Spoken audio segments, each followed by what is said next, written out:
The dust from the wagon wheels hadn't even settled on the road when Benjamin Foster's brothers arrived at the farmhouse door, their faces hard as winter ground and twice as cold. Beatrice Foster stood in the doorway of the modest two-story house she had shared with her husband for 3 years, her black mourning dress still stiff and new, the fabric scratching against her skin like a constant reminder that Benjamin had been in the ground for only 2 weeks. The telegram had come from Denver in late August of 1882, informing her that her husband had been killed in a mining accident while securing funds for new cattle. She had barely had time to process her grief before his brothers descended upon her small farm outside Platteville, Colorado, like vultures circling a carcass. Mrs. Foster, the eldest brother, Cornelius, said without warmth or proper greeting. He was a thick-set man with a gray-streaked beard and eyes like chips of granite. "We've come to discuss the property."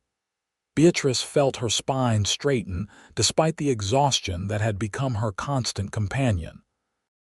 She was 24 years old, had been married at 21, and now found herself a widow before she had truly learned what it meant to be a wife. "There is nothing to discuss. Benjamin left the farm to me." "Benjamin," Cornelius said slowly, as if speaking to a simple child, "bought this land with money from the Foster family coffers. Our father's money.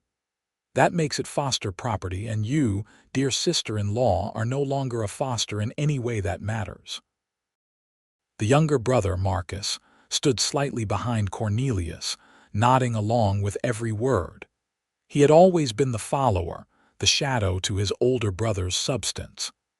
"It's only right that the land stays in the family. Benjamin wouldn't have wanted strangers working Foster land." "I am not a stranger," Beatrice said, her voice steady though her hands trembled at her sides. "I was his wife. I helped him build this farm from nothing. We cleared the south field together. I tended the cattle when he went to Denver. This is my home."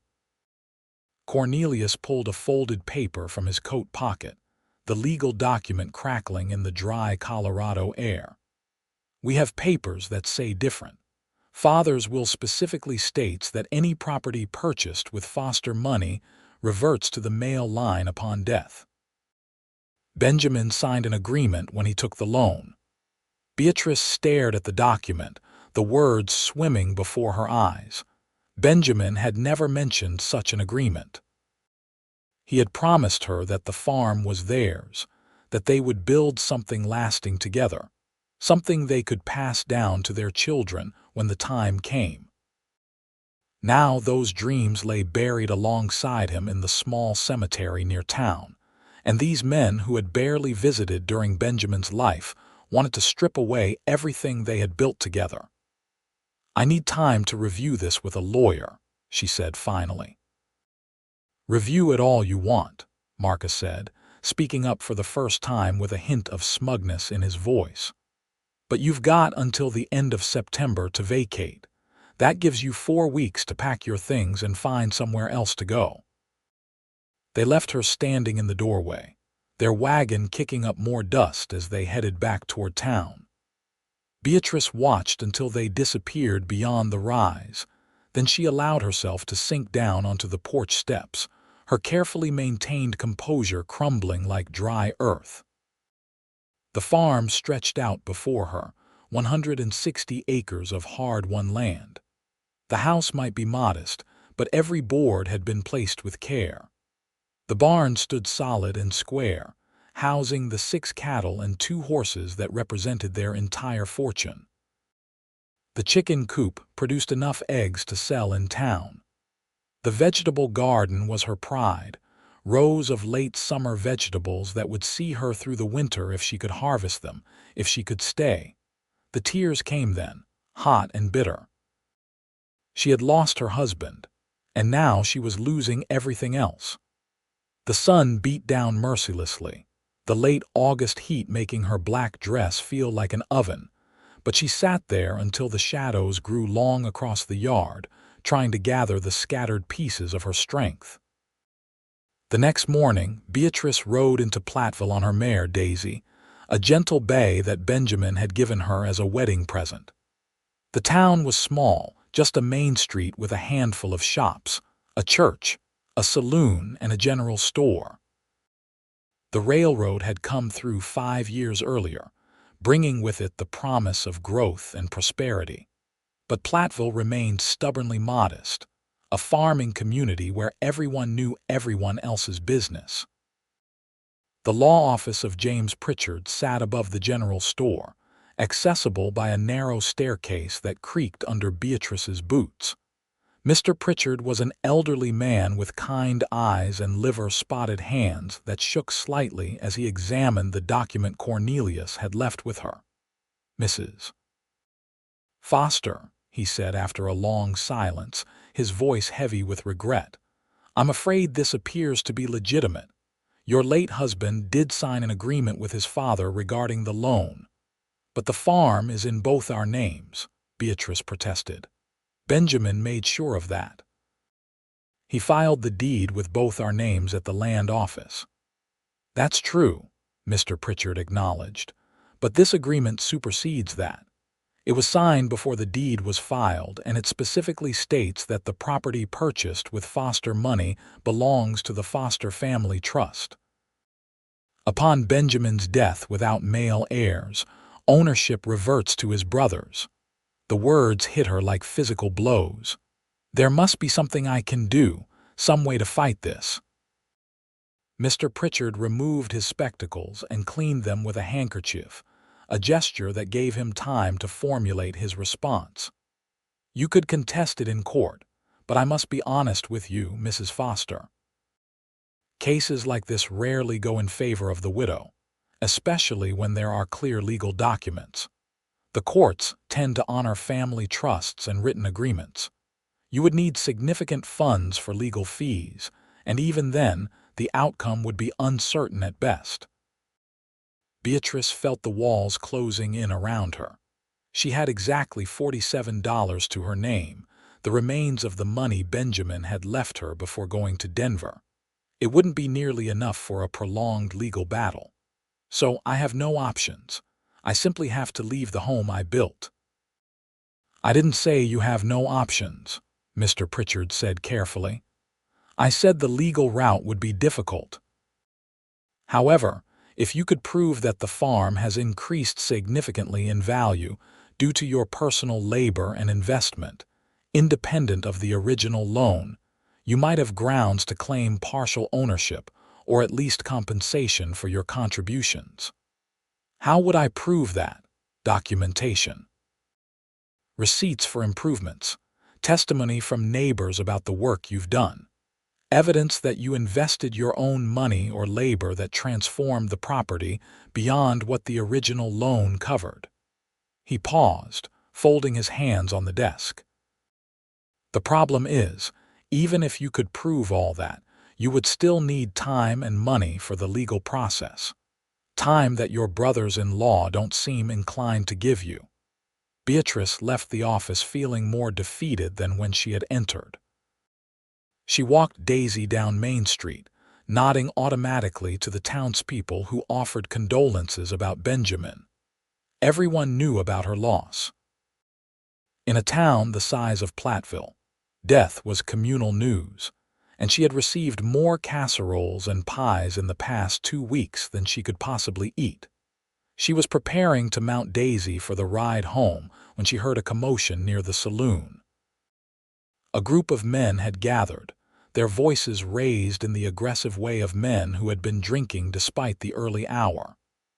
At the center of the group, she could see someone on the ground, and her heart clenched with familiar fear. Violence was common enough in these parts, especially among men with too much whiskey and too little sense. "Get out of our town," one of the men was shouting. "We don't want your kind here." Beatrice knew she should mount her horse and leave. This was not her business, and a widow alone had to be careful about where she placed herself. But something about the cruelty in the man's voice, the way the others were circling like wolves, made her feet move forward instead of away. She pushed through the crowd and saw a man on his knees in the dust, his hat knocked off, his face bloodied. He was younger than she expected, perhaps 26 or 27, with dark hair and a lean build. His clothes marked him as a cowboy, well worn but clean, and his hands were raised in a gesture of surrender that wasn't stopping the men around him. "That's enough," Beatrice heard herself say, her voice cutting through the angry muttering. The men turned to look at her, surprise evident on their faces. One of them, a burly farmer named Jack Summers, shook his head. "Mrs. Foster, this ain't your concern. Go on home now." "What did he do?" she asked, standing her ground despite her racing heart. "He's a half-breed," Jack said, as if that explained everything. "Got some Indian in him. We don't need his type around here stirring up trouble." Beatrice looked at the man on the ground more carefully. Now that she was closer, she could see what they meant. His features had a cast that spoke of mixed heritage, the high cheekbones and straight black hair suggesting Native American ancestry, though his eyes were a startling gray. He met her gaze, and she saw no pleading there, just a quiet dignity that made her decision for her. "He's done nothing wrong then," she said firmly. "You're beating a man for no reason other than your own prejudice. That's not justice, that's cowardice." The words were brave and foolish in equal measure. Jack Summers took a step toward her, his face reddening. "Now you listen here, Widow Foster. You got no call to come here and tell us what to do. You best get back to your farm while you still got one." The threat was clear, but before Jack could say more, the man on the ground moved. He was on his feet in a fluid motion that spoke of long practice, his hand dropping to the gun at his hip. He didn't draw it, but the threat was implicit, and the crowd took a collective step back. "The lady's right," the stranger said, his voice low and steady. "I haven't done anything wrong. I came to town to buy supplies, and you boys decided to make sport of me. Now I'm leaving, and anyone who tries to stop me will regret it." There was something in his tone, a quiet confidence that suggested he could back up his words, that made the crowd hesitate.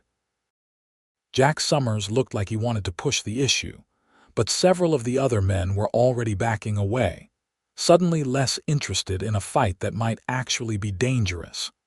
Beatrice felt a hand on her elbow, gentle but firm, and the stranger was guiding her toward where Daisy stood tied.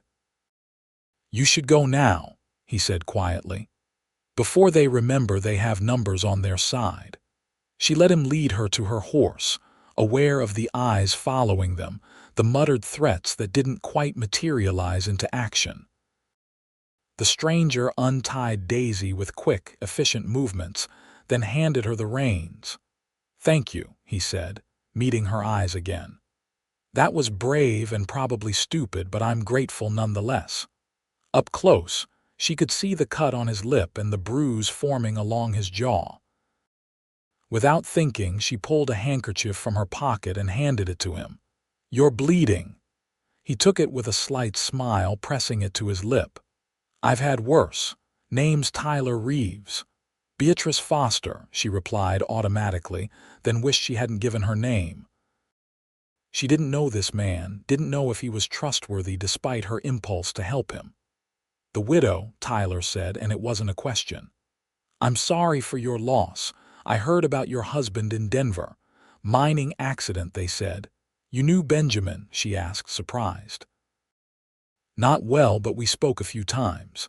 He was trying to raise money for cattle, and I was working as a ranch hand up that way. He seemed like a good man." Tyler looked back at the dispersing crowd, his expression thoughtful. "I also heard his brothers are trying to take your farm." Beatrice felt heat rise to her cheeks. "It seems everyone has heard about my troubles." "Small town," Tyler said with a shrug. "People talk. For what it's worth, it doesn't seem right. Man leaves his wife a farm, his family should honor that." "Right and legal are apparently two different things," Beatrice said bitterly. She gathered Daisy's reins, preparing to mount. "Thank you for helping me get away from there, Mr. Reeves." "Tyler," he corrected. "And I think it was you who helped me, not the other way around." He paused, seeming to consider his next words carefully. "Mrs. Foster, if you need help with your farm, with the situation with your in-laws, I'm a fair hand at most things. I'm looking for work, and it seems like we might be able to help each other." Beatrice looked at him skeptically. "Why would you want to involve yourself in my problems? You just nearly got beaten for the crime of being in town. My troubles are far more complicated than a few bullies." "Maybe that's exactly why," Tyler said. "I've been dealing with men like that my whole life. Being half Cheyenne in Colorado territory means you learn to fight your battles where you can. Your fight seems like one worth having." She should say no. Every practical bone in her body told her that inviting a strange man to her farm, especially one who had just been in a fight, was asking for trouble. But something in Tyler Reeves' steady gray eyes, something in the way he had stood his ground despite the odds, made her pause. "I can't pay much," she heard herself say. "Room and board and whatever I can spare from selling eggs and vegetables." "That'll do," Tyler said. "I'm not looking to get rich, just to do honest work for honest pay." They rode out of Platteville together, Beatrice on Daisy and Tyler on a rangy sorrel gelding he had tied outside the general store. The ride back to the farm took 30 minutes, following the rutted road that ran parallel to the South Platte River. The landscape was brown and gold in the late summer heat, the grass dried to tinder, the mountains visible in the hazy distance to the west. Beatrice felt acutely aware of the man riding beside her, the questions that tumbled through her mind. What was she doing, bringing a stranger home? What would people say? The widow Foster, barely 2 weeks after burying her husband, riding home with a half-breed cowboy. The gossip would be immediate and vicious. But then again, she was about to lose everything anyway. What did she have left to lose? As if reading her thoughts, Tyler spoke. "I know this isn't conventional, Mrs. Foster. If you change your mind, I'll understand, but I meant what I said. I want to help." "Why?" she asked bluntly. "You don't know me. My problems aren't yours." Tyler was quiet for a long moment, his eyes on the horizon. "My mother was Cheyenne," he said finally. "My father was a white trader. They tried to make a life together, but it was hard. When my mother died, my father's family wanted nothing to do with me. They said I wasn't really family, that I didn't belong. I was 12 years old, and they turned me out like I was nothing." He looked at her then, and she saw old pain in his eyes. "I guess I know what it's like to have family try to take away everything that should be yours." Beatrice felt something shift in her chest, a recognition of shared experience. "I'm sorry," she said softly. "That must have been terrible." "It made me who I am," Tyler said with a shrug. "Taught me to rely on myself, to fight for what matters. And sometimes, to help others fight their battles when I can." They reached the farm as the sun climbed toward noon, the heat making the air shimmer above the fields. Beatrice showed Tyler the barn, the small bunkhouse that Benjamin had built 2 years ago with plans to hire help when they could afford it. It was a single room with a cot, a small stove, and a wash basin, but it was clean and had a solid roof. "This will do fine," Tyler said, setting his saddlebags on the cot. "Better than some places I've stayed." Beatrice nodded, suddenly feeling awkward. "I should let you settle in.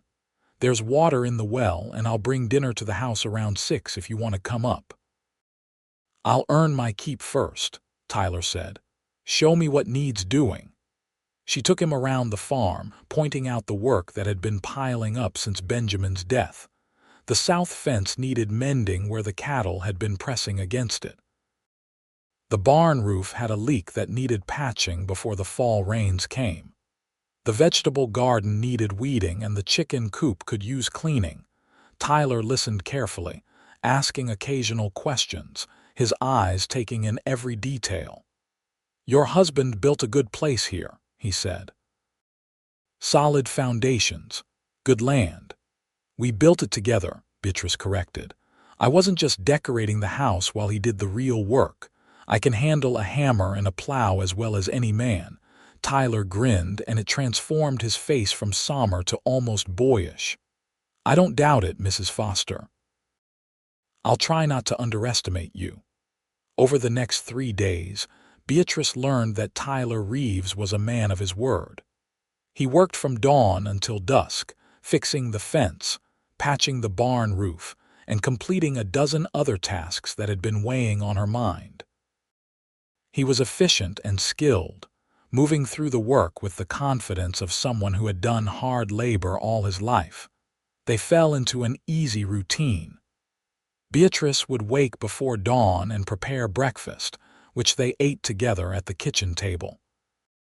Then Tyler would head out to tackle the day's work while Beatrice tended the garden, collected eggs, and managed the house.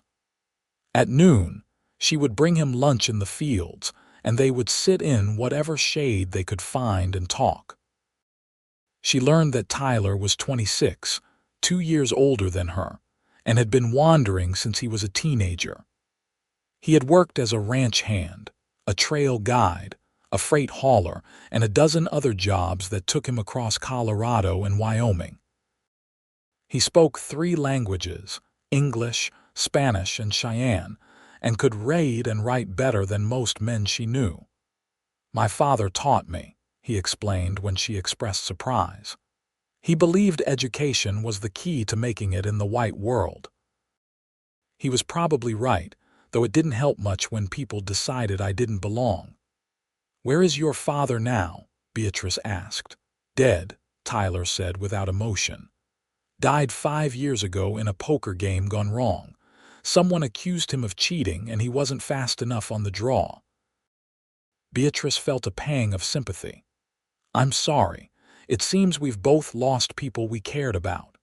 "Seems so," Tyler agreed. "Though I imagine losing a husband you loved is different than losing a father who never quite figured out how to raise a half-breed son." There was no self-pity in his voice, just statement of fact, and Beatrice found herself respecting him more for it. Tyler didn't ask for sympathy or make excuses. He simply lived his life on his own terms and dealt with the consequences. On the 4th day, Cornelius and Marcus Foster returned. Beatrice was in the garden when she saw their wagon coming up the road, and her heart sank. She had been hoping for more time, though she knew time was a luxury she didn't have.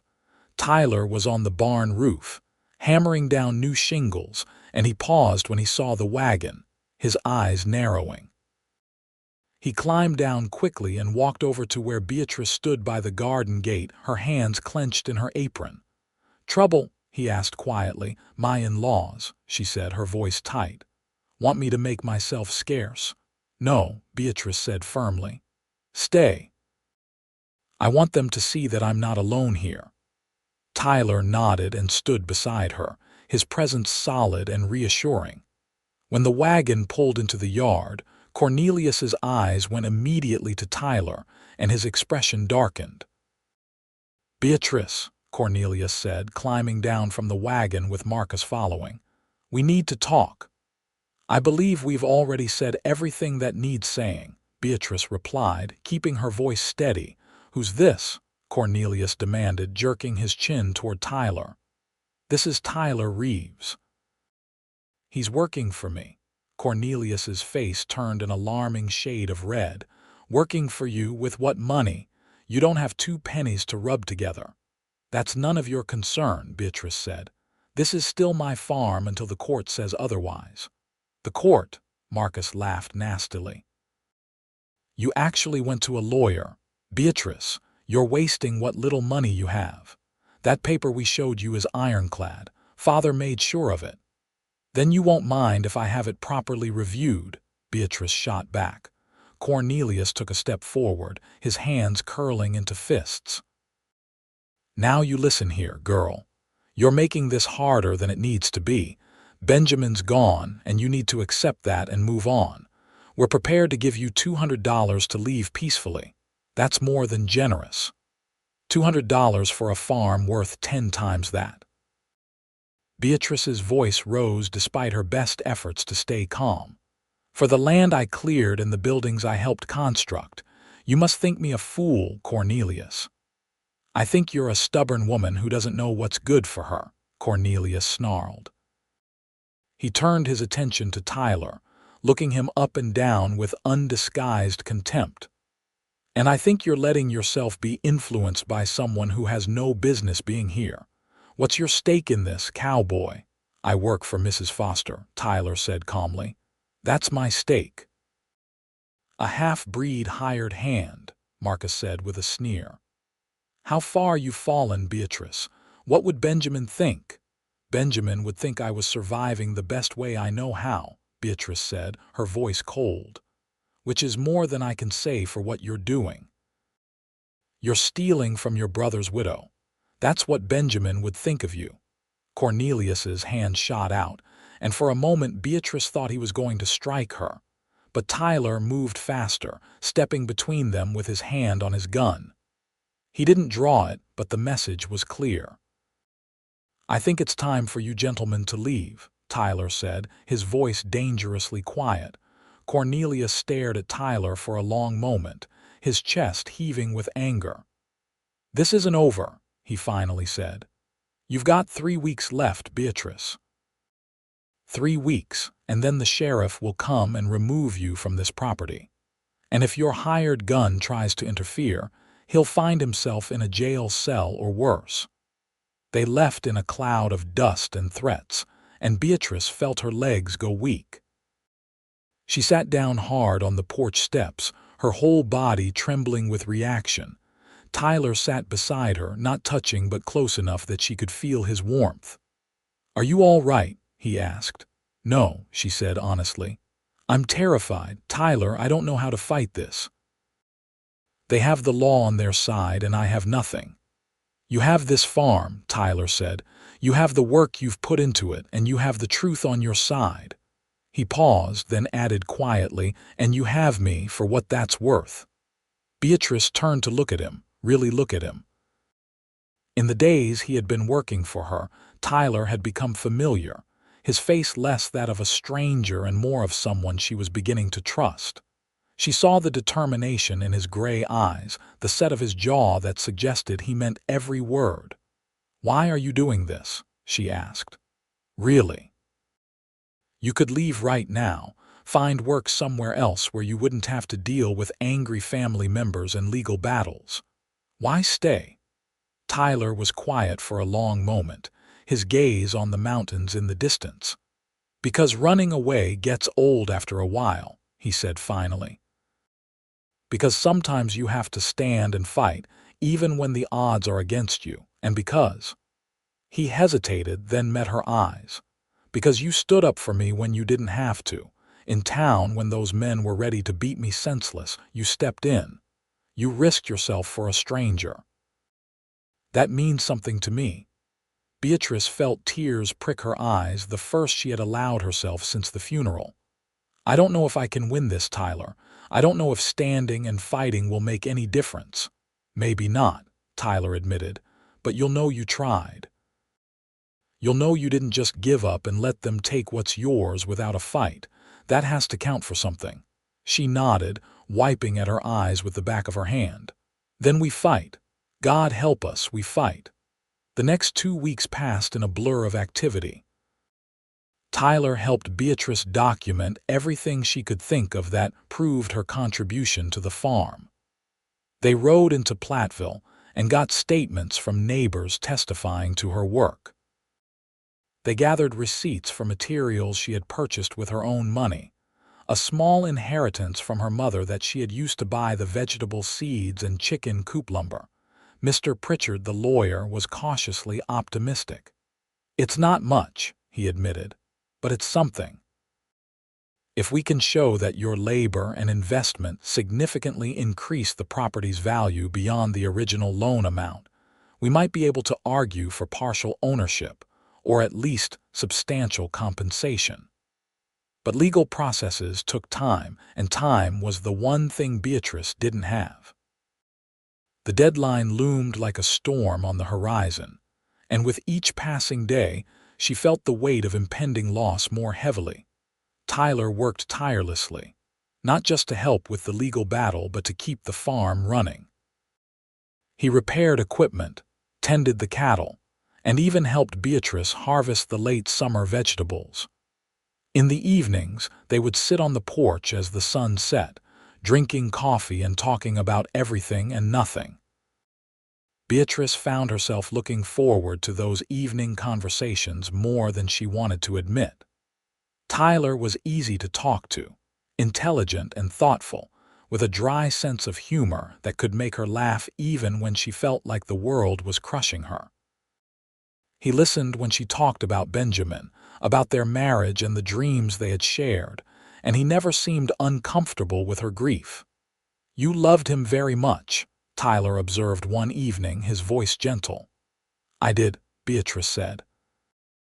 "Though I wonder sometimes if we really had enough time to build the kind of love that lasts a lifetime. We were married 3 years, but he was gone so often, working jobs to keep the farm afloat. Sometimes I feel like I'm mourning the future we should have had more than the past we actually lived." "That's honest," Tyler said. "Most people wouldn't admit that." "Does it make me a terrible person?" Beatrice asked, voicing the guilt that had been gnawing at her. "No," Tyler said firmly. "It makes you human. Love isn't just what you feel in the moment. It's what you're willing to do, the life you're willing to build. You were building that with Benjamin. The fact that you didn't get to finish doesn't make it less real." Beatrice felt something in her chest ease at his words. "Thank you," she said softly, "for understanding." Tyler met her eyes, and in the fading light, she saw something in his expression that made her breath catch. It was gone in an instant, replaced by his usual calm steadiness, but it left her feeling unsettled in a way she couldn't quite name. The deadline arrived on a Tuesday, exactly 4 weeks after Cornelius and Marcus had first appeared at her door. Beatrice woke that morning with a sense of dread so heavy it was hard to breathe. She dressed carefully in her black morning dress, pinned her blonde hair up with shaking hands, and went downstairs to make coffee with mechanical precision. Tyler was already up, sitting at the kitchen table with his own cup of coffee. He had taken to coming to the house early in the mornings, and Beatrice had stopped questioning it. His presence was a comfort, a reminder that she wasn't facing this alone. "Mr. Pritchard sent word yesterday," Tyler said as she poured her coffee. "He wants us to come to his office this morning. He's filed the necessary paperwork with the court, requesting a hearing on your claim." "Will it be enough to stop them from evicting me today?" Beatrice asked, already knowing the answer. "Probably not," Tyler admitted, "but it will buy us time. The court will have to schedule a hearing, and they can't force you out until that's resolved." "Unless they get the sheriff involved," Beatrice said bitterly. "Cornelius has connections in this town. His father was a prominent man before he died." "Then we'll deal with that if it happens," Tyler said. "But we're not giving up, Beatrice. Not yet." They rode into Platteville mid-morning, the September sun already hot despite the changing season. The town was busier than usual, and Beatrice felt the eyes following them as they tied their horses outside the general store and climbed the stairs to Mr. Pritchard's office. The lawyer was waiting for them, his desk covered in papers. "Mrs. Foster, Mr. Reeves, please sit down. I have news, though I'm not sure if it's good or bad." Beatrice sat, her hands clenched in her lap. "Tell me." "The court has agreed to hear your case," Mr. Pritchard said. "However, the hearing isn't scheduled until the end of October. That's nearly 2 months away." 2 months. Beatrice felt her hope deflate. "But the deadline is today. What happens now?" "I've filed for an injunction preventing any eviction until after the hearing," Mr. Pritchard explained. "The judge will review that request this afternoon. If he grants it, you can stay on the property until the case is resolved. If he doesn't—" He spread his hands helplessly. "Then I'm homeless today," Beatrice finished. "We won't let that happen," Tyler said firmly. He looked at Mr. Pritchard. "What are the chances the judge will grant the injunction?" "Fair to good," the lawyer said. "Judge Morrison is a reasonable man, and he understands that evicting someone from their home without a proper hearing is harsh. But your in-laws have resources and influence. They may have already spoken to the judge." "Of course they have," Beatrice said, feeling defeated. "They've been planning this since before Benjamin was in the ground." The rest of the morning passed in agonizing slowness. They waited in Mr. Pritchard's office, drinking bad coffee and watching the clock tick toward noon. Finally, a clerk from the courthouse arrived with a message. Mr. Pritchard read it, and his expression grew grim. The judge denied the injunction. He says there's insufficient evidence at this preliminary stage to prevent the legal owners from taking possession of the property. Beatrice felt the world tilt. "So that's it. I have to leave." "There's something else," the clerk said nervously. He was a young man, barely 20, and he looked uncomfortable. "Sheriff Carson is on his way to the Foster farm now with orders to oversee the eviction. He's got deputies with him and instructions to remove anyone on the property by sundown." Tyler was on his feet instantly. "We need to go. Now." They rode hard back to the farm, pushing their horses faster than was wise on the rough road. Beatrice's mind raced, trying to think of what she could salvage, what she could pack in the few hours she might have. Everything she owned, everything she and Benjamin had built, and she was about to lose it all. When they reached the farm, they found Sheriff Carson and 2 deputies already there, along with Cornelius and Marcus Foster. The sheriff was a stocky man in his 50s with a weathered face and tired eyes. He looked unhappy with his task, but Beatrice knew that wouldn't stop him from carrying it out. "Mrs. Foster," Sheriff Carson said as she dismounted, "I'm sorry, but I have to ask you to gather your personal belongings and vacate the premises. This property now belongs to Cornelius and Marcus Foster, as per the legal documents on file." "Sheriff, please," Beatrice said, hating the pleading note in her voice. "I have a hearing scheduled. The court is going to review my claim." "I'm aware of that, madam," the sheriff said, not unkindly. "But until that hearing happens and a decision is made, the existing legal documents stand." The judge was clear on that point.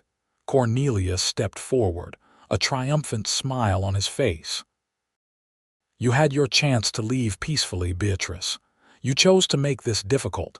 Now you'll leave with nothing but what you can carry." "You can't do this," Beatrice said desperately. "The cattle, the chickens, the equipment, those belong to me. I bought them with my own money." "Prove it," Marcus said smugly. "You got receipts that show your name and not Benjamin's, because everything on this property is registered to him, which means it now belongs to us." Tyler moved to stand beside Beatrice, his hand resting on his gun. "This is wrong, Sheriff. You know it's wrong." "What I know doesn't matter," Sheriff Carson said wearily. "I enforce the law, not my opinion of it. Now I'm going to give Mrs. Foster until sundown to pack her things and clear out. That's generous, and it's the best I can do."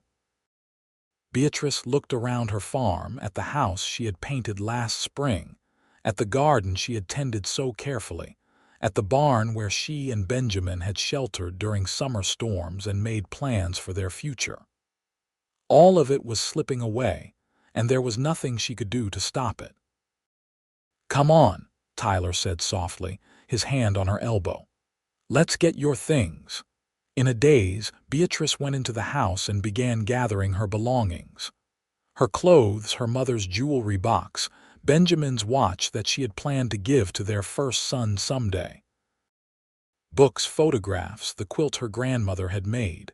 She moved mechanically, piling everything on the bed while Tyler brought in saddlebags and crates from the barn.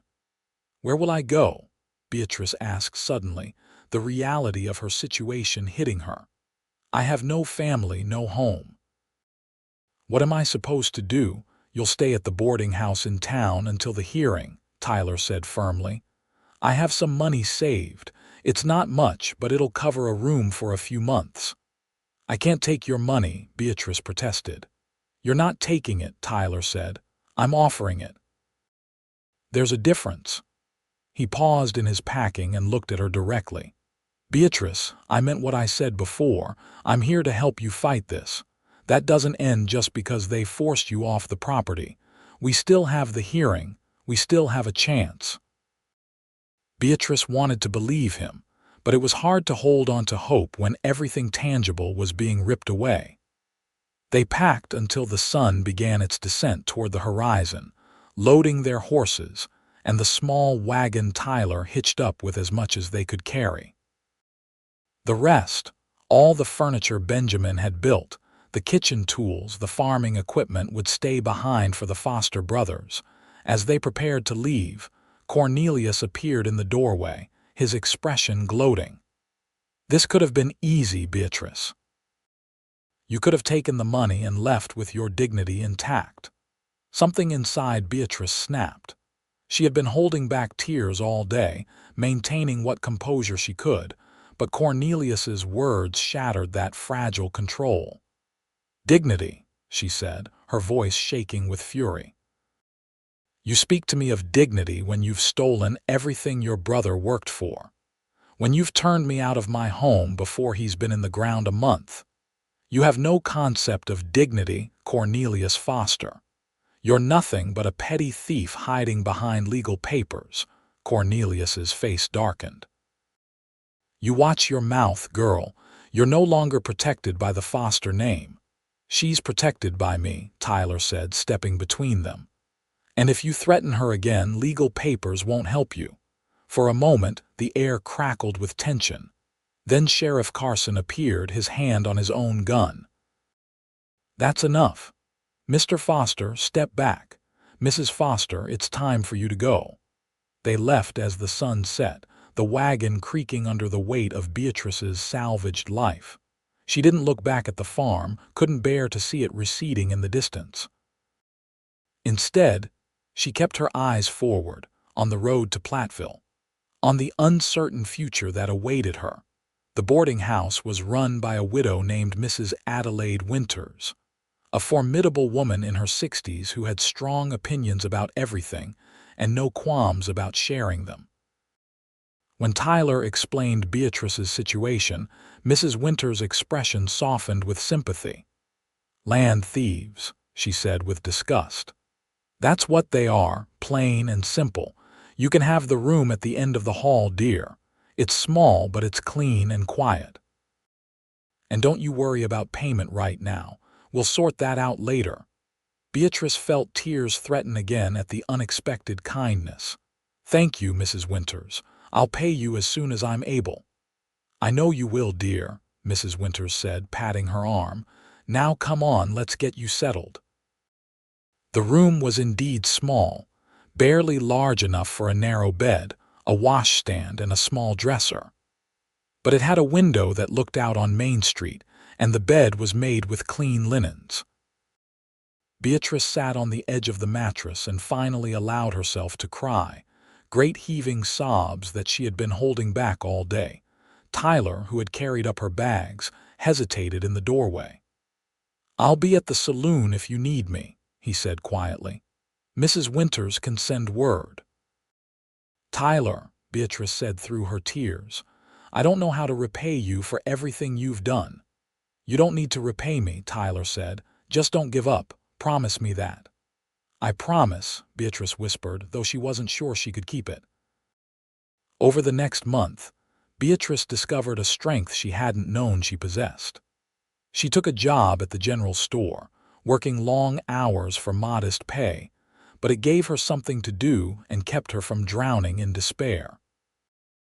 Tyler found work at the livery stable, and they saw each other most evenings, comparing notes on their days and discussing strategy for the upcoming hearing. Mr. Pritchard continued building their case, interviewing neighbors and collecting evidence of Beatrice's contributions to the farm. It was painstaking work, and the lawyer warned them repeatedly that success was far from guaranteed. "The law is rarely on the side of widows," he said bluntly, "especially when there are clear legal documents in play. Our best hope is to argue that the documents are unjust and should be overturned based on moral grounds and your undeniable contributions. But that requires a judge willing to see beyond the letter of the law." "And Judge Morrison," Beatrice asked, "is he that kind of judge?" "Sometimes," Mr. Pritchard said, "but not always. He's a practical man, and he doesn't like setting precedents that might complicate other cases." The hearing was scheduled for October 28th, a cold autumn day when the first snow of the season dusted the mountains. Beatrice dressed in her best dress, a dark blue cotton that had been her church dress when she was married. Tyler wore clean clothes and had even shaved, looking younger and less dangerous than usual. The courthouse was a modest brick building at the end of Main Street. Inside, the courtroom was small and stuffy, with wooden benches for spectators and a raised platform for the judge. Cornelius and Marcus were already there with their own lawyer, a slick-looking man from Denver who exuded confidence. Judge Morrison entered promptly at 9 o'clock, a gray-haired man with sharp eyes and a no-nonsense demeanor. He listened as the lawyers presented their arguments, Mr. Pritchard speaking passionately about Beatrice's contributions and the injustice of taking away her home, while the Foster brothers' lawyer calmly pointed to the legal documents that seemed ironclad in their favor. Beatrice was called to testify, and she walked to the witness stand on shaking legs. Under oath, she described her marriage to Benjamin, the work they had done together on the farm, the improvements she had made with her own money and labor. She spoke of clearing fields, building fences, tending animals, all the backbreaking work that had transformed raw land into a functioning farm. The Foster brothers' lawyer cross-examined her aggressively, trying to get her to admit that Benjamin had done most of the work, that her contributions were minimal. Beatrice held her ground, her voice steady despite her nerves. "Benjamin and I were partners," she said firmly. "Everything we did together. If you're suggesting that a wife's labor doesn't count simply because she's a woman, then you're admitting this case has nothing to do with legal ownership and everything to do with the fact that you don't believe women have rights to property." The courtroom erupted in murmurs and Judge Morrison banged his gavel. "Order, Mrs. Foster, please confine yourself to answering the questions asked." But Beatrice could see she had struck a nerve. Several of the spectators, mostly women, were nodding in agreement. The tide of public opinion, at least, seemed to be shifting in her favor. Tyler was called next, and he testified about the condition of the farm when he arrived, and the evidence he had seen of Beatrice's work. He spoke clearly and confidently, and Beatrice felt a surge of gratitude for his steady presence. The hearing lasted most of the day. By the time closing arguments were made, Beatrice was exhausted, wrung out from the emotional strain.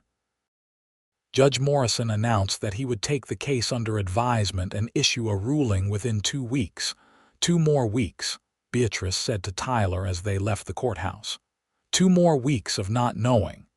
"You did well in there," Tyler said. "You spoke the truth, and that matters. Does it?" Beatrice asked wearily. "The truth hasn't helped me much so far." They walked back to the boarding house in silence, the early evening air cold enough to see their breath. At the door, Tyler paused. "Can I take you to dinner? Nothing fancy, just the cafe down the street." "You need to eat, and you shouldn't be alone right now." Beatrice knew she should say no. It wasn't proper for a widow to be seen dining alone with a man, especially not a man like Tyler who already drew stares and whispers. But she was so tired of being alone, of carrying the weight of this fight by herself. "Yes," she said, "I'd like that." The cafe was warm and smelled of fresh bread and coffee. They sat in a corner booth away from prying eyes and ordered soup and sandwiches.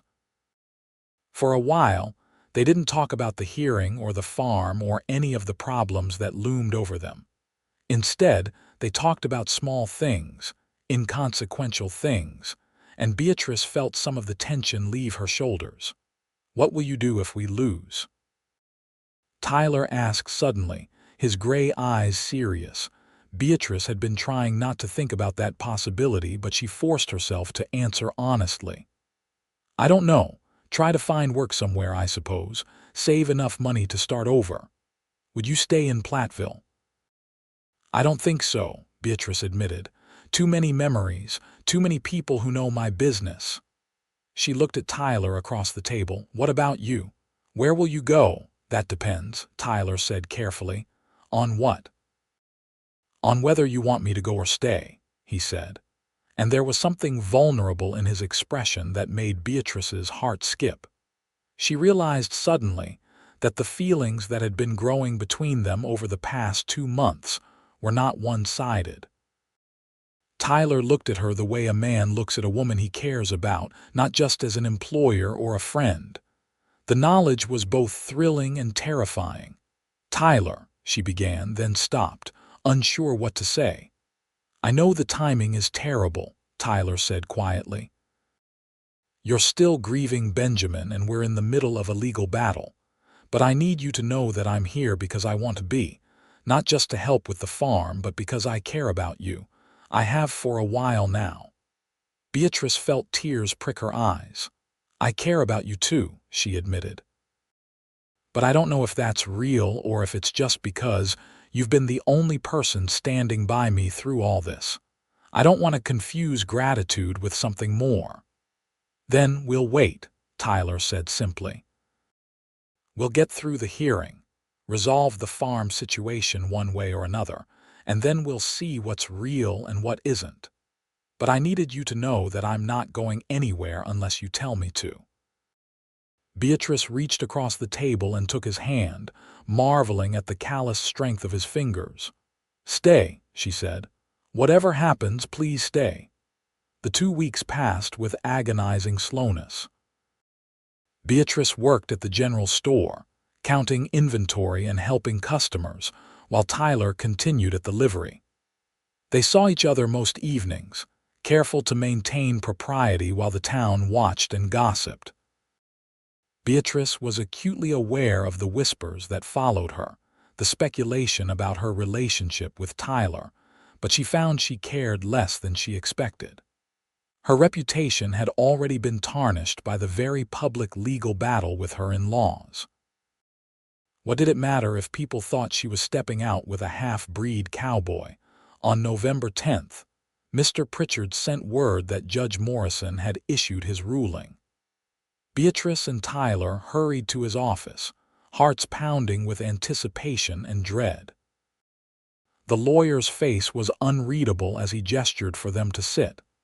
"Judge Morrison has made his decision," he said, "and it's complicated." "Just tell me," Beatrice said. "Did I lose the farm?" "Not entirely," Mr. Pritchard said. "The judge ruled that the original loan agreement is valid, and that Cornelius and Marcus Foster have legitimate claim to the property purchased with their father's money. However, he also ruled that your contributions to the farm are demonstrable and significant. Therefore, he's ordered that the Foster brothers must compensate you for the increased value of the property resulting from your labor." Beatrice felt her hope rise. "How much?"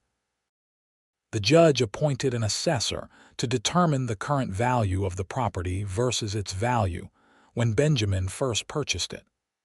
The difference, minus the original loan amount, will be split 50-50 between you and the Foster brothers. "But I still lose the farm," Beatrice said, her voice flat. "Yes," Mr. Pritchard said gently, "but you'll have money. Potentially quite a bit of money depending on the assessment, enough to buy your own property to start over." Tyler leaned forward. "When will the assessment be done?" "The assessor is scheduled to visit the property next week. His report is due by the end of November, and payment must be made by December 15th. Mr. Pritchard looked at Beatrice with sympathy. "I know this isn't the outcome you wanted, Mrs. Foster. But it's more than most widows in your situation would get. The judge acknowledged your rights and your contributions. That's significant." Beatrice nodded numbly. She had known all along that getting the farm back was a long shot, but some part of her had still hoped. Now that hope was gone, replaced by the cold reality of starting over. The assessment, when it came, valued the improvements Beatrice had made at $3,000. After subtracting the original loan and splitting the difference, she was entitled to $1,200. It was more money than she had ever had at one time, but it felt like cold comfort compared to the home she had lost. Cornelius and Marcus protested the ruling bitterly, claiming the assessment was inflated and unfair. But Judge Morrison held firm, and on December 14th, a bank draft for $1,200 was delivered to Mr. Pritchard's office. Beatrice held the draft in her hands, staring at the number. It was her future, whatever that might look like. She looked up at Tyler, who had accompanied her to collect the payment. "What now?" she asked. Tyler smiled, that warm expression that had become so familiar and dear to her. "Now we decide what you want. Do you want to stay in Colorado, move somewhere else? Buy land, start a business, do something completely different?" "I want a home," Beatrice said simply. "Not just a place to live, but a real home. I want land where I can build something that no one can take away." "Then that's what we'll do," Tyler said.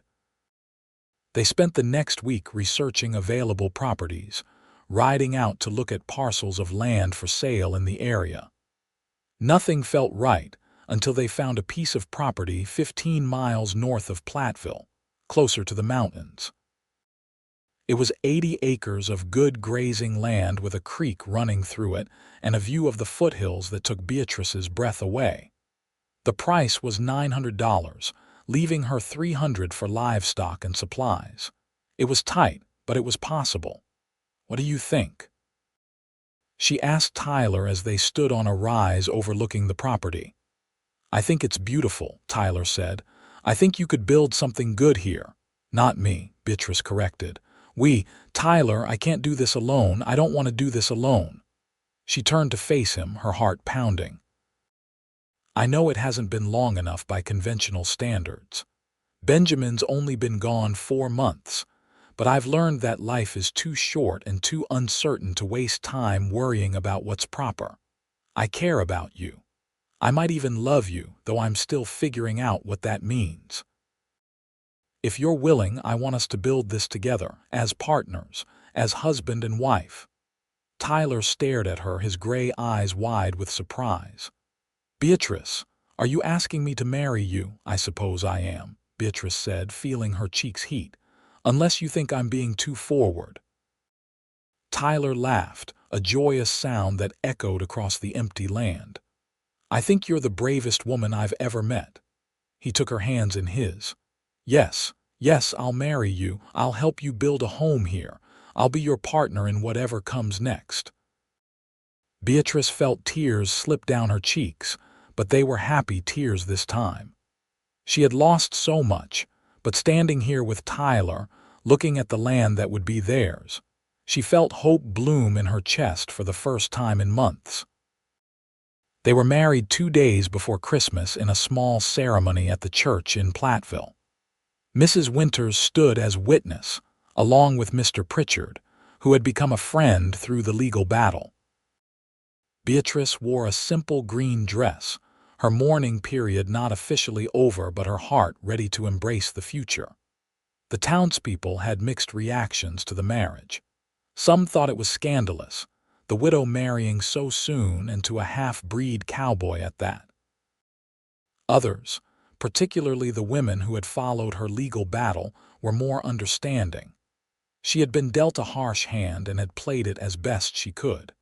If Tyler Reeves made her happy and helped her build a new life, who were they to judge? Cornelius and Marcus Foster were notably absent from the celebration, though word reached Beatrice that they were furious about her remarriage. She found she didn't care. They had taken Benjamin's farm, but they hadn't broken her. She had survived, and more than that, she had found a way forward. Tyler and Beatrice spent the winter building their home. They started with a small cabin, just 2 rooms, but it was solid and warm. Tyler proved to be a skilled carpenter, and together they fashioned furniture and shelves and all the small comforts that transformed a structure into a home. In the spring, they bought cattle and chickens, planting a garden and fencing pastures. The work was hard, but it was theirs, and that made all the difference. Beatrice found herself laughing more, smiling more, feeling more alive than she had in years. One evening in late May, as they sat on the porch of their cabin watching the sunset paint the mountains gold and purple, Tyler took her hand. "Are you happy?" he asked. Beatrice considered the question seriously. Was she happy? She had lost Benjamin, lost the farm they built together, been betrayed by family and forced to fight for basic justice. But she had also found strength she didn't know she had, and she had found Tyler, this quiet, steady man who had stood by her when no one else would. "Yes," she said honestly. "I am happy. Not in the way I expected to be, but happy nonetheless. I wish Benjamin hadn't died, wish things had been different, but I'm grateful for what I have now. For you, for this life we're building together." Tyler kissed her then, gentle and sweet, and Beatrice leaned into him, feeling safe and loved. The past had been painful, but the future stretched out before them, full of possibility. As the years passed, Tyler and Beatrice built their farm into something to be proud of. They expanded the cabin, adding rooms as they needed them. Their herd grew, and they became known in the area for having quality cattle and fair prices. Tyler's skill with horses earned him extra income training animals for other ranchers, and Beatrice's garden produced enough vegetables to sell at market. In the fall of 1884, 2 years after they married, Beatrice gave birth to a son. They named him Benjamin, after her first husband, a gesture that Tyler suggested, and that moved Beatrice to tears. Little Benjamin had his father's gray eyes and his mother's blonde hair, and he brought a joy to their lives that neither had anticipated. 2 years later, a daughter followed, whom they named Clara after Beatrice's mother. She was dark-haired like Tyler, with a fierce spirit that promised she would be a force to be reckoned with as she grew. The children thrived on the ranch, growing strong and healthy in the clean mountain air. Tyler taught Benjamin to ride almost as soon as he could walk, and Beatrice taught both children to read from the books she had salvaged from her first home. Life wasn't always easy. There were hard winters and dry summers, sick livestock and broken equipment. They faced prejudice too, from people who disapproved of their mixed family. But Tyler and Beatrice faced it together, united in their determination to build a good life for their children. One spring day in 1889, 7 years after Benjamin Foster's death, Beatrice was working in her garden when she saw a wagon coming up the road. She shaded her eyes against the sun, then felt her heart sink as she recognized the passenger. Cornelius Foster looked older than she remembered, his face lined with age and bitterness. He climbed down from the wagon slowly, moving like a man whose joints pained him. "Beatrice," he said, his voice lacking its former arrogance. "Cornelius," she replied coolly. "What brings you here?" Tyler appeared from the barn, his presence a silent reminder that Beatrice was no longer alone and vulnerable. He stood beside his wife, one hand resting lightly on her shoulder. "I came to apologize," Cornelius said, the words seeming to cost him effort. "Marcus died last winter. Pneumonia. Before he passed, he told me we were wrong, about the farm, about you, about everything." Beatrice felt a pang of sympathy despite herself. "I'm sorry for your loss, are you?" Cornelius asked, his eyes searching her face. "We took everything from you. You tried," Beatrice corrected. "But I survived. I built a new life, a better life. So no, Cornelius, you didn't take everything. You couldn't." Cornelius nodded slowly, looking around at the neat cabin, the prosperous farm, the children playing in the yard. "You've done well for yourself, better than we did with Benjamin's farm. We sold it last year. Neither of us had the energy to work it properly." There was a time when that news would have filled Beatrice with bitter satisfaction. Now she just felt tired. "Why are you really here, Cornelius?" "To tell you that you were right," Cornelius said. "About everything. We were thieves, hiding behind legal papers. We dishonored Benjamin's memory and hurt someone who had only ever tried to be part of our family. I can't undo what we did, but I wanted you to know that I recognize it was wrong." Beatrice looked at the old man standing before her, broken and repentant, and she felt the last of her anger drain away. Holding on to bitterness wouldn't change the past, and it would only poison her future. "I forgive you," she said simply. "Not because you deserve it, but because I'm tired of carrying that weight. Go home, Cornelius. Live what life you have left in peace." Tears shone in Cornelius's eyes. "Thank you," he whispered. "Thank you." They watched him leave, the wagon disappearing down the road. Tyler pulled Beatrice close, and she leaned against him, grateful for his solid presence.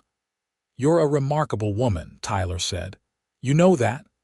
"I'm just a woman who's been through hard times and came out the other side," Beatrice said, "with help from a remarkable man." Little Benjamin came running up then, demanding his father's attention for some urgent 6-year-old matter, and Clara toddled after her brother, wanting to be included in whatever adventure he had planned.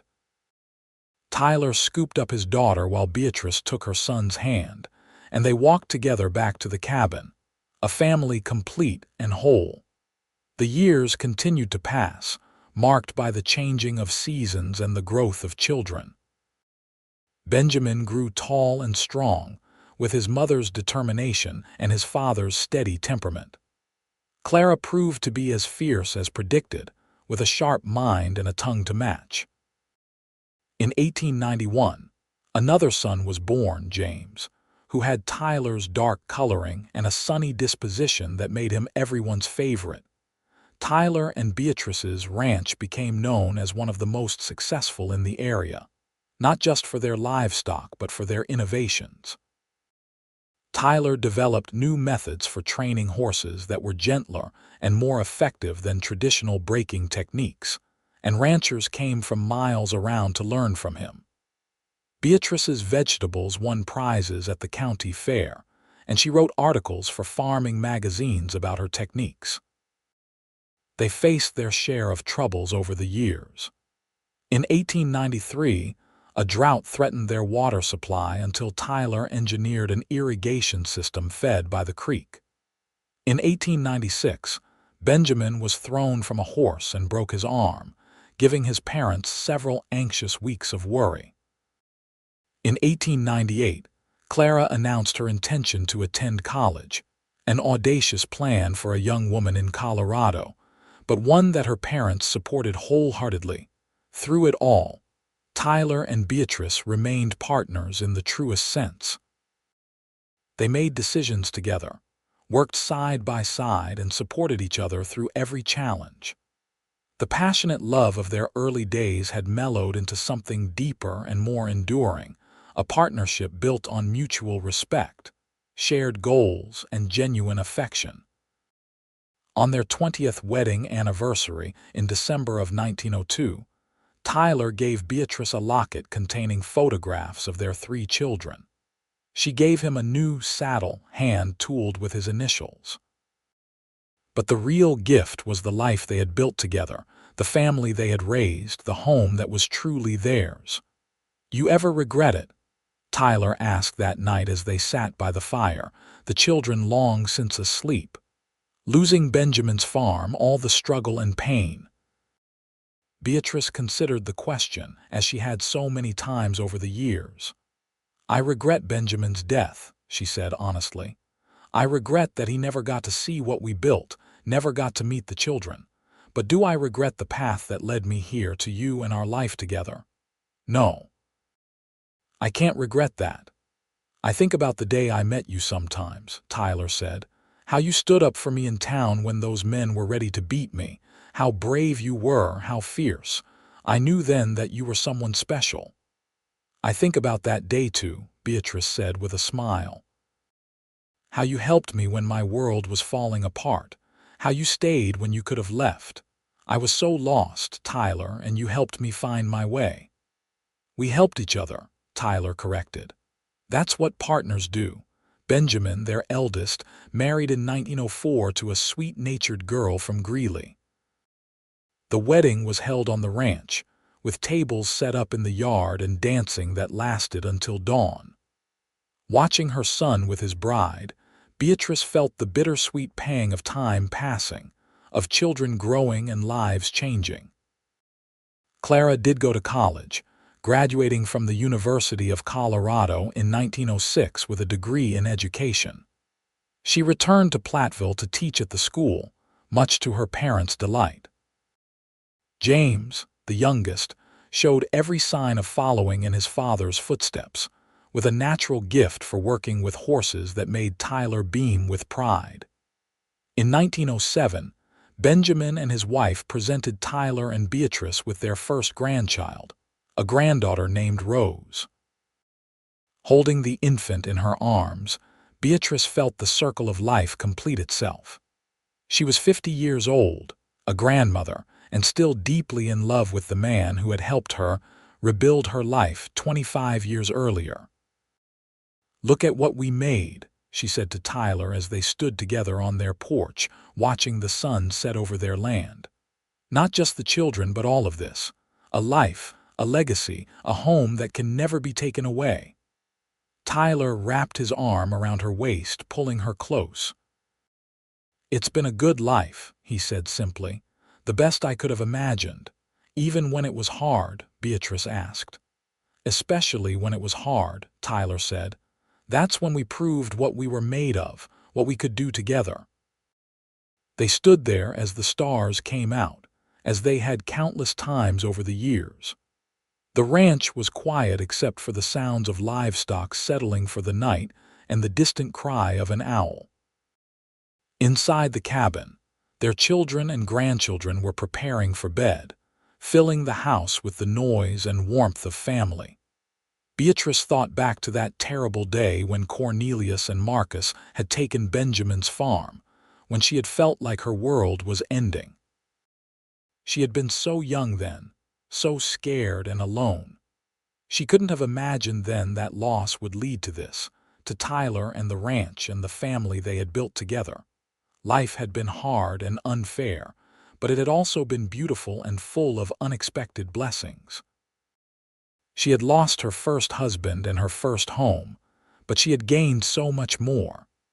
She had learned that she was stronger than she knew, that love could come twice in a lifetime, and that home wasn't a place but the people you built your life with. "I love you," she said to Tyler, the words as true now as they had been the first time she said them. "I love you too," Tyler replied, kissing her forehead. "Always have, always will." They went inside together, closing the door on the night and the past, secure in the home and the love they had created. The farm outside was theirs, purchased with hard-won money and built with even harder work. The family inside was theirs, born of love and partnership. And the future, whatever it might bring, was theirs to face together. Beatrice Foster Reeves had been a widow who lost everything, a fighter who refused to give up, and finally, a woman who had built a life beyond anything she had imagined. Her story was one of loss and love, of injustice and triumph, of finding strength in the darkest moments and joy in the unexpected places. And it was a story with a happy ending, written in the land they cultivated, the children they raised, and the love that sustained them through every season of life. The widows-in-laws had taken her farm, but they couldn't take her spirit, her determination, or her capacity to build something new and beautiful from the ashes of loss. This was her legacy, and it would endure long after she was gone, in the memories of her children and grandchildren, in the land that bore the mark of her labor, and in the example she set of courage, resilience, and the power of choosing love even when life seemed determined to break you. As Tyler and Beatrice settled into their familiar routine, preparing for bed after a long day, they moved with the easy synchronization of two people who had spent decades together. They knew each other's rhythms, each other's needs, each other's hearts. "Tomorrow we should check the north fence," Tyler said as he pulled off his boots. "Benjamin mentioned it might need reinforcement before winter.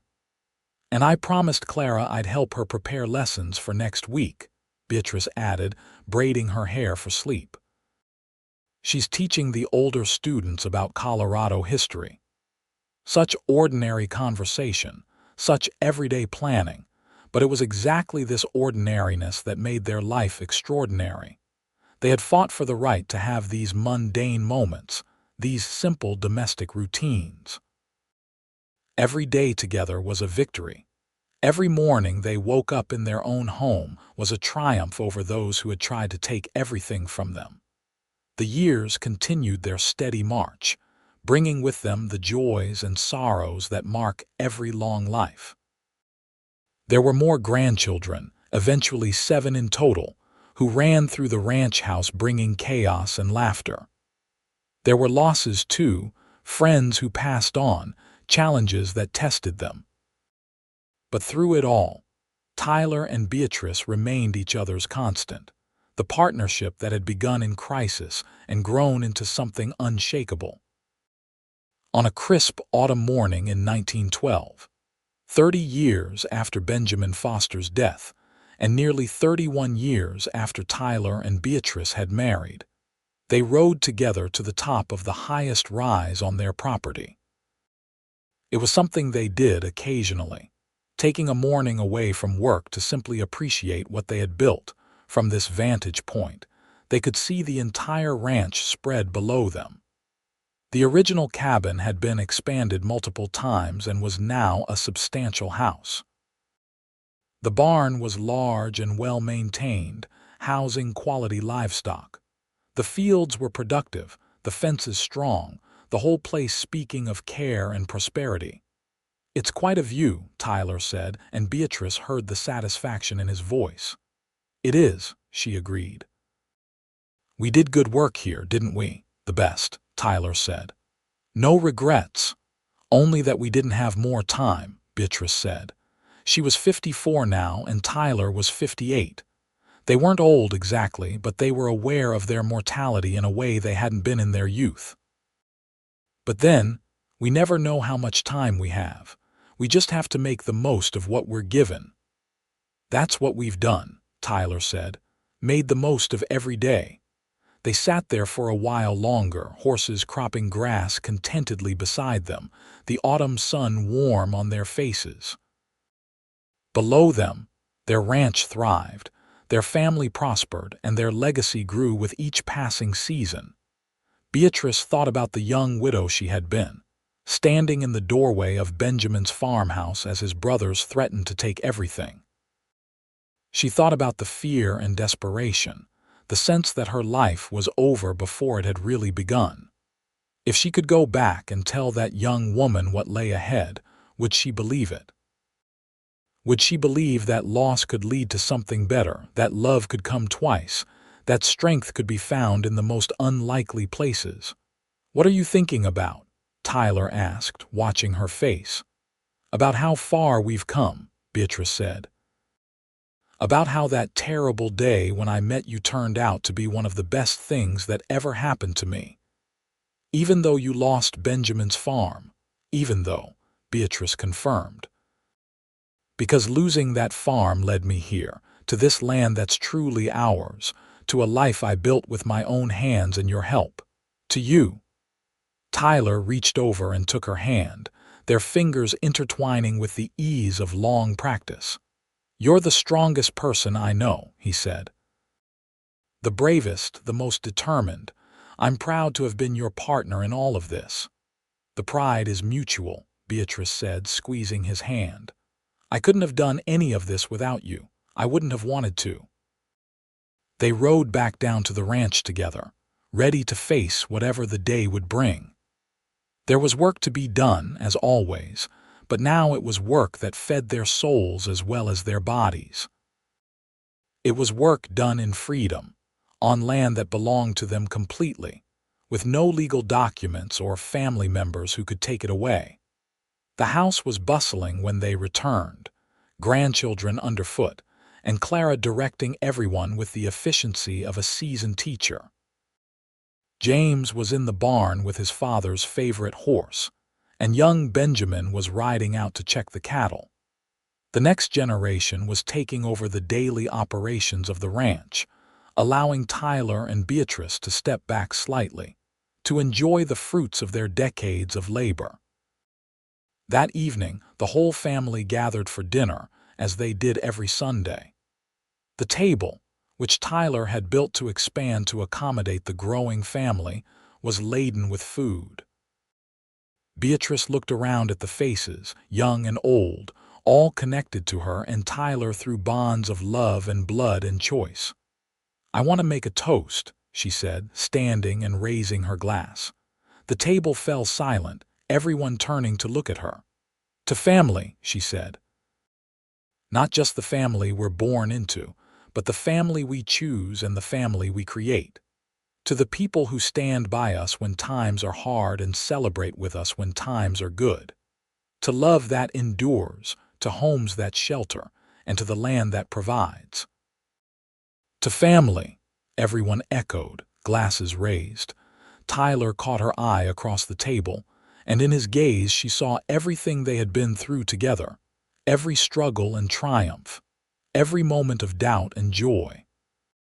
She saw the young cowboy who had helped a desperate widow, the partner who had built a life alongside her, the father who had raised their children with patience and love, the grandfather who played with little ones on the floor despite his aging knees.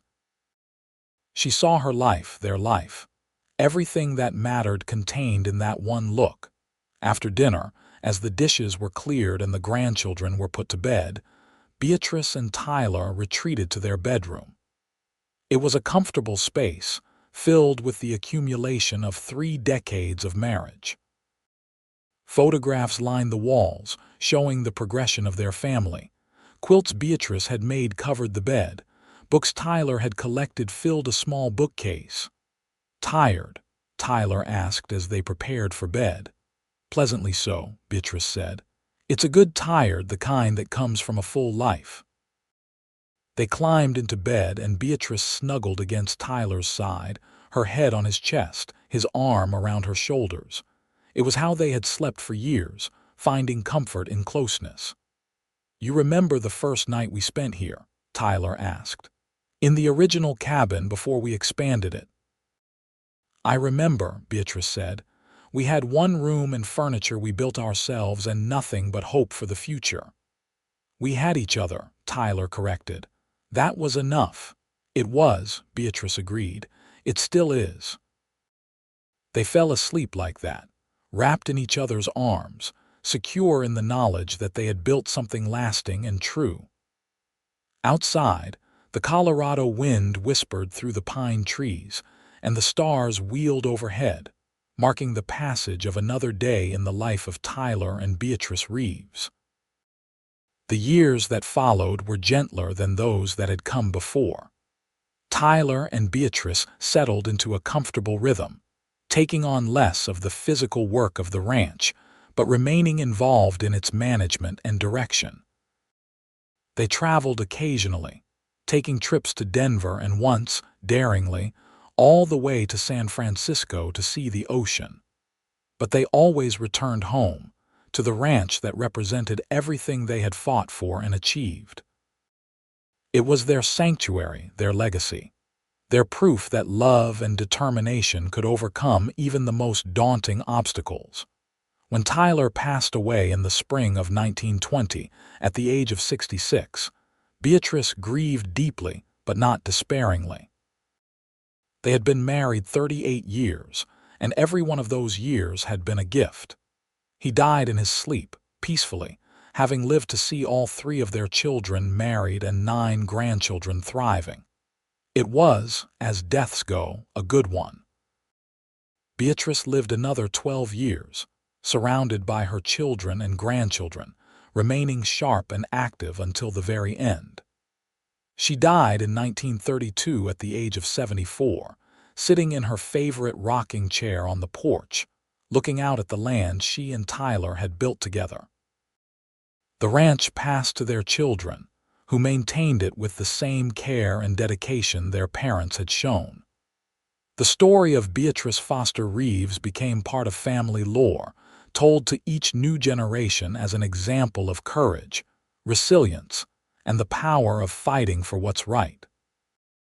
The widow who had lost her farm to greedy in-laws had become a matriarch who built an empire of love and family.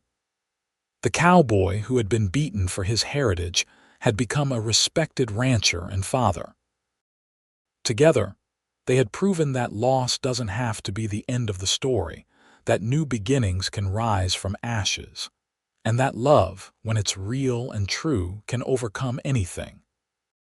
Their graves sit side by side on a hill overlooking the ranch, simple stones marking the resting places of 2 extraordinary people who lived ordinary lives in the most profound way.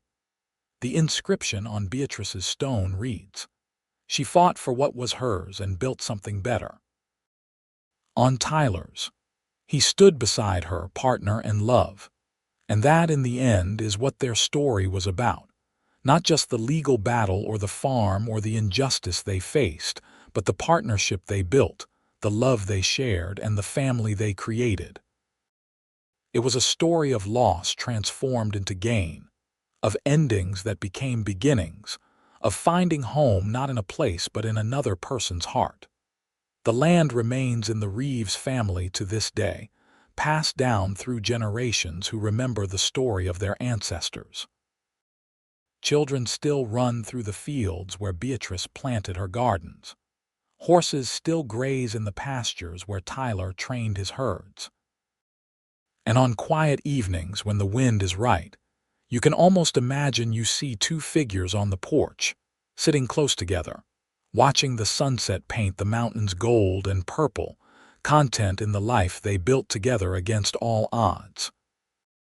This is the legacy of Beatrice Foster Reeves and Tyler Reeves, not just land or wealth or even the large family they produced, but the example they set. That courage in the face of injustice matters. That standing up for what's right is worth the cost. That love can bloom in unexpected places and times. And that home, real home, is something you build with your own hands alongside someone who believes in you. The widow's in-laws took her farm, but they couldn't take her spirit, her determination, or her future.